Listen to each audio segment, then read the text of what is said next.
Derrière le Venezuela, c'est la Russie qui est visée par Washington. Le discours dominant des médias alternatifs, selon lequel Washington veut imposer un régime fantoche pro-américain au Venezuela pour contrôler tout le pétrole du pays, n'a pas beaucoup de sens si l'on considère qu'elle achète déjà 41% des exportations totales de la République bolivarienne. Ce qui signifie qu'une autre explication plus nuancée doit être donnée pour expliquer ce double raisonnement.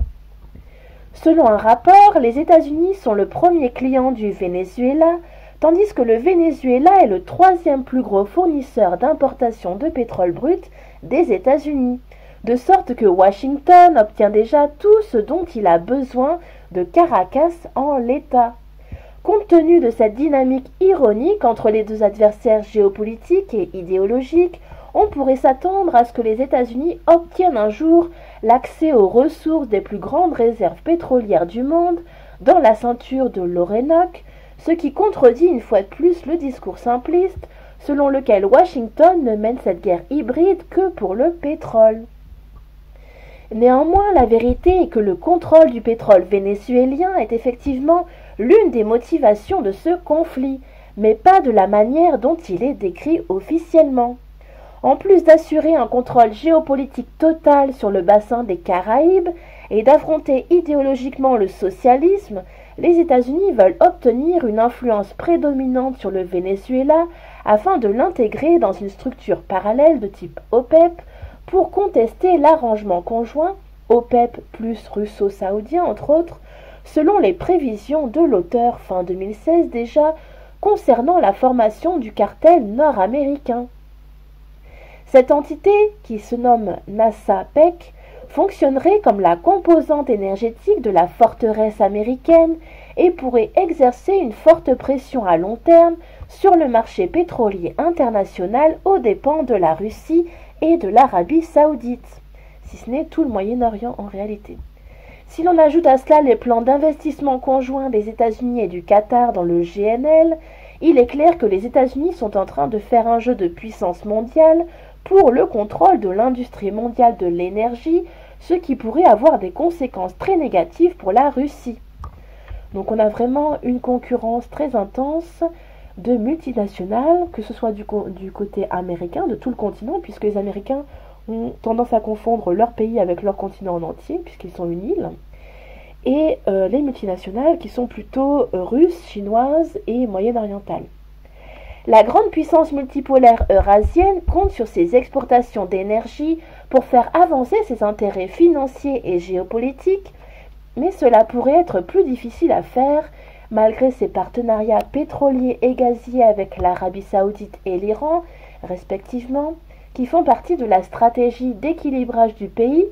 au cas où le NASA-PEC et son alliance GNL avec le Qatar dans l'hémisphère occidental deviennent une forte concurrence dans tous ces domaines.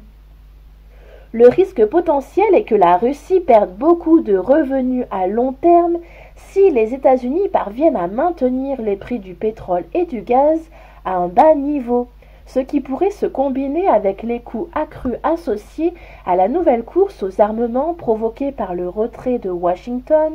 du traité INF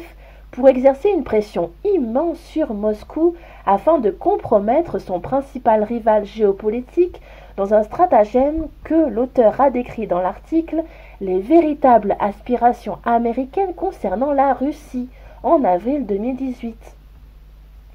L'héritage ultime du président Poutine repose sur sa capacité à tenir les nombreuses promesses socio-économiques qu'il a faites à ses compatriotes au cours de sa campagne de réélection l'année dernière, même si toutes reposaient sur l'hypothèse que les futurs marchés du pétrole et du GNL resteraient stables et largement sous le contrôle de la Russie, ainsi que sur le fait que le progrès des missiles hypersoniques du pays pourrait empêcher le déclenchement d'une nouvelle et coûteuse course aux armes.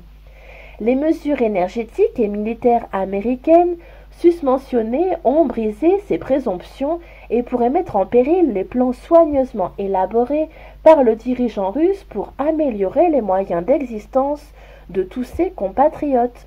en particulier la majorité de la population russe qui vit en dehors des plus grandes villes les plus développées, donc les deux capitales, Moscou et Saint-Pétersbourg. Même si pour l'instant le pire scénario est encore loin d'être certain, en attendant le résultat de la crise au Venezuela, ce qui explique pourquoi la Russie souhaite tant faire office d'intermédiaire entre son gouvernement et son opposition. Alors toute cette politique américaine est un petit peu mise en exergue, donc est un petit peu en train d'être escamotée par notamment la nouvelle route de la soie, le traité de Shanghai et énormément de fusions administratives comme on a vu en Amérique du Nord avec le Canada, les États-Unis et le Mexique. Donc on a l'impression qu'il n'y a rien qui s'est passé, mais en fait ce sont des États qui ont fusionné officieusement.